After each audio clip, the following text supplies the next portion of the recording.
Les toits de tôle sont démontés les uns après les autres. Dans ce camp de déplacés du nord-est du Nigeria, les habitants commencent à partir.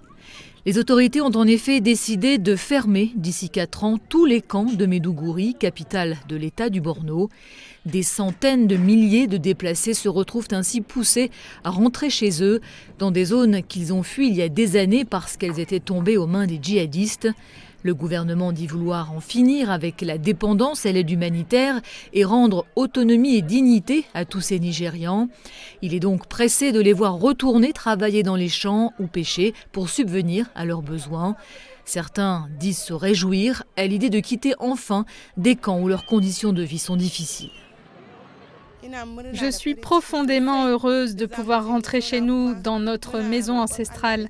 J'ai prié pour que Dieu, dans son infinie miséricorde et sagesse, nous accorde la paix éternelle. Mais pour nombre de déplacés, la perspective du départ est plutôt une source d'angoisse. Les attaques visant les civils ont certes baissé par rapport aux années précédentes, mais certaines zones de l'État du Borno ne sont toujours pas sûres. Les ONG alertent face au risque de ce qu'elles appellent des réinstallations forcées. Selon Amnesty International, certains rapatriés ont déjà été tués ou blessés. Autre inquiétude pour ceux qui ont passé des années dans les camps, pourront-ils vraiment vivre de leur travail une fois rentrés chez eux? Question d'autant plus cruciale que les ONG se sont vues interdire par les autorités d'aider les communautés réinstallées. Ce que nous voulons, ce n'est pas seulement pouvoir pêcher, mais que les échanges commerciaux fonctionnent aussi bien qu'avant.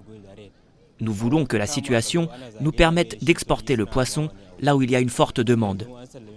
Nous voulons attraper du poisson et pouvoir le vendre à ceux qui vivent en dehors de Baga. Pas simplement le vendre à des soldats qui ne le valorisent même pas. Le gouvernement assure que personne n'est forcé à rentrer dans les villages. Il offre une aide financière à ceux qui souhaitent rester à Maiduguri, mais une aide très limitée. Alors la majeure partie des déplacés se résigne à partir.